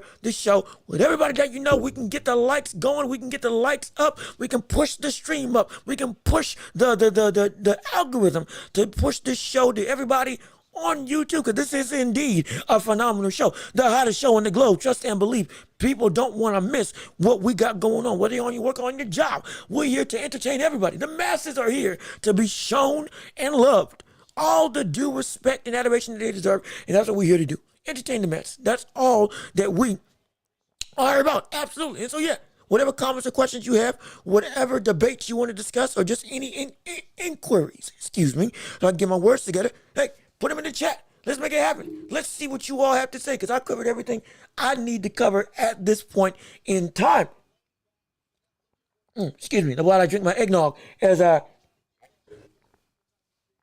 continue to be festive in the holiday spirit. Specifically, real quick, while we're waiting, before we even talk about, anyway, with the NBA, another question about the ratings decline. For those of you who watch the league, the ratings of the NBA have gone down tremendously, significantly, seemingly down lower and lower every single year. It's been a trend, but there's also been a baseline. Now, seems worse than ever. Everybody's concerned. Everybody needs to figure out what the world is going wrong as to why basketball is losing its luster. Now, we've discussed this somewhat in the past about what the reasoning may be. Is it the style of play? Is it the three-point shooting? Is it the fact that media is all but taking the grandeur of the moment out of the moment? Out of the moment as a whole? Is it that social media has changed the way that people view basketball? Is it that streaming services have made it impossible, specifically the NBA, has made it impossible to watch because of the streaming platforms not having any real ability to actually make it accessible for people to watch the sports and the teams that they love? Genuinely. It's because it's too player-centric and not team-centric for why we don't have an identifying factor for hardcore fans like we used to, or like there used to be an abundance of in the past with the Boston Celtics, with the Lakers, with the Detroit Pistons when they were a quality team, even with teams like the 76ers or the, I'm not going to say the Miami Heat because they came in a little bit later in the tenure of the basketball regime, but with the Chicago Bulls, that kind of transcendent attachment to the team in American psyche, not just the player, but the team as a whole. Have we lost it? And I think what we really have missed, all of those can be a factor. Everything can be a factor. It's tough to watch basketball because you have to go through all these different loopholes to find whatever game you want to see. It's tough to go and identify with the team when the only thing that's being pushed is individual players. Now, individual players are indeed the stars. We'd love that. But at the same time, where they go, the fans go. The fans don't stick with the team. They stick with the player. Now, more than ever. So that identifying factor isn't as much as latched on to the hearts of fans as it used to be. Also, you got the fact that the way the game is played, people say this is boring. People say that everybody shoots too many threes. Now, with that being said, could it be? Now, I've heard this argument before, and just to bring it up to you, could it be that we're looking at basketball as how it should be played? And real quick, like with the Spurs and how they played. Ball movement, execution, looking for the most open shot. Boston Celtics are doing the similar style of play, though it's more perimeter centric. That same level of play, everybody's saying is being called too many threes or boring.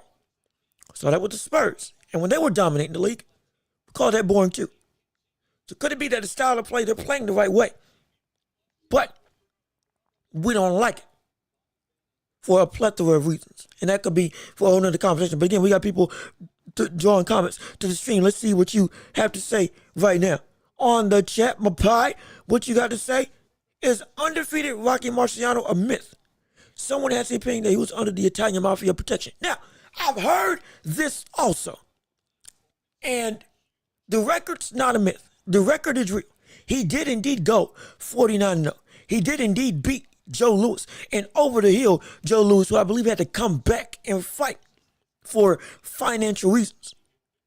And even then, still, he gave up to the best of his ability. He gave a good fight to Rocky before he ultimately got beat and got knocked out because he was old as the sun.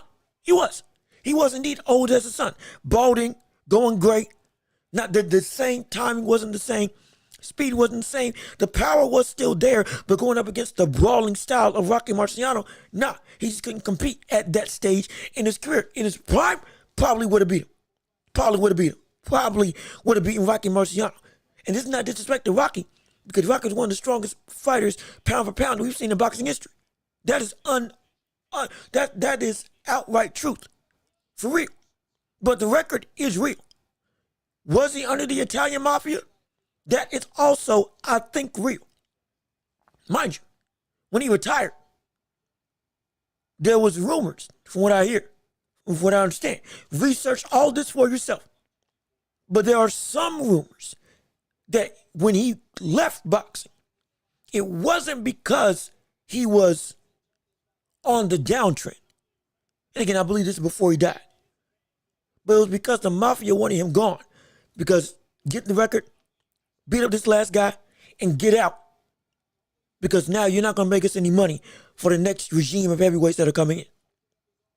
You're not like with Ali, like with Sonny Liston. You're not, no.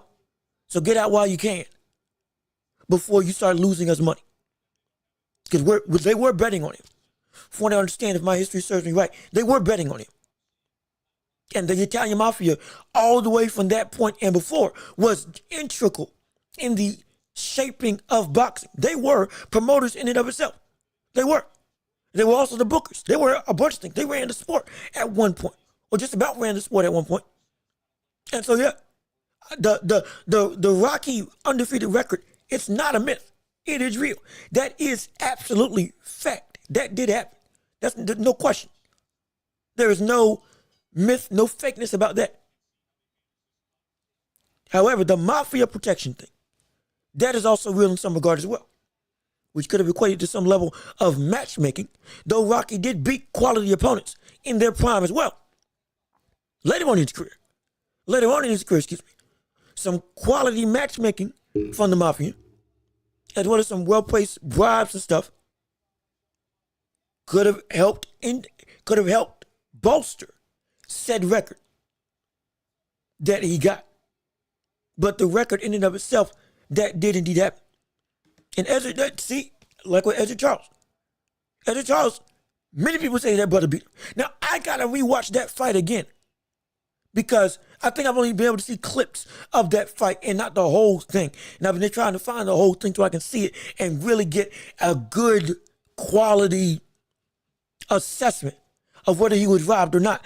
But it's held that he was, Ezra Charles, again, was his nickname was he the Eastern, no, not the Eastern, was he the Eastern Assassin? Or was he the Cobra? I forget what his nickname is.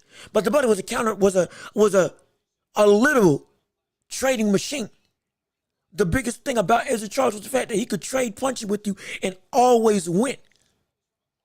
But instead of trying to slip and counter, punch with you and beat you to the punch every time while just getting out the way. A master at that. There's been nobody I've seen that has been at that adept at that one skill set.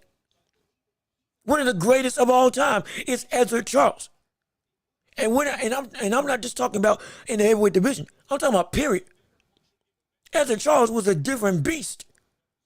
Him, Henry Armstrong, they're of that ilk of like, it's stupid what they were. Stupid what they are.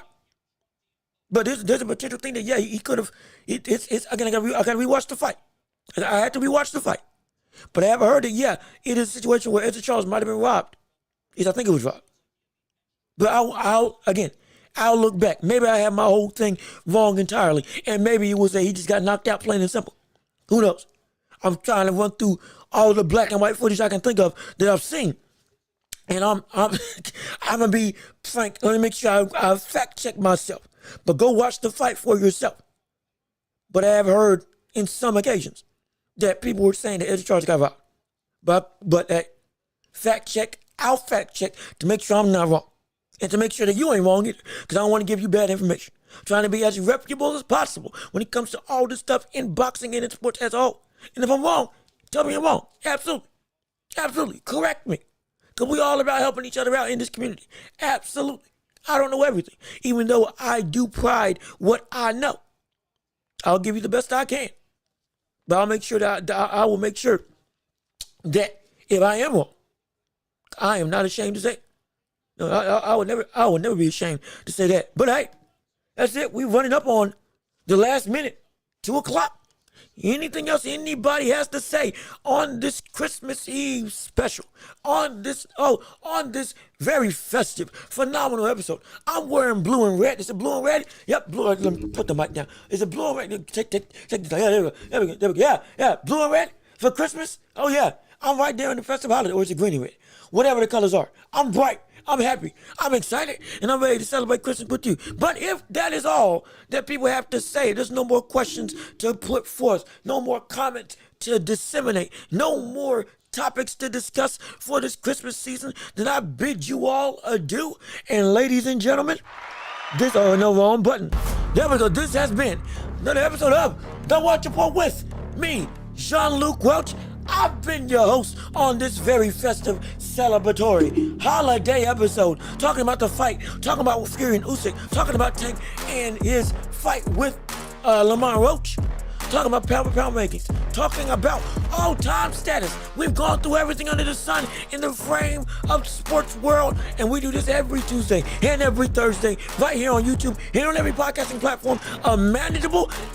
Imaginable. My gosh, got tongue-tied. But again, we'll be back here on Thursday to talk about, we'll be back here on Thursday to talk about the world of sports as a whole, further breaking down what's going on with Tyson, Fury, and Usyk. If we see some stuff transcend and get broken. But I've been John Luke. Y'all have been wonderful. Happy holidays. Merry Christmas. Remember the reason for the season. And we will be back on Tuesday or on Thursday to talk about everything that we want to discuss. And I will see you all, in a day or two. Enjoy your Christmas. Enjoy your festivities. Happy New Year in advance. And whatever you celebrate, that's some good eggnog. I'll tell you what. Whatever you celebrate, do it with joy. Do it with happiness. Spread the love and cheer. And keep that same love and cheer and kindness all throughout the year. Don't make it just a one-time thing for celebration.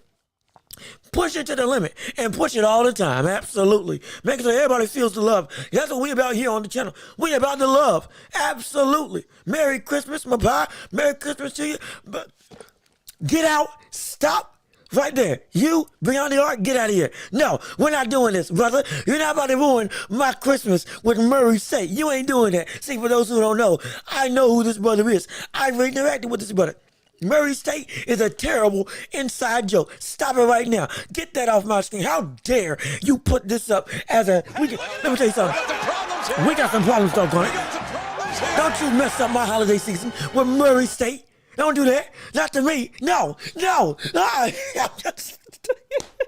I'm messing. Look, you in Murray State, you can get on somewhere, but even still, have a Merry Christmas, the whole lot of you.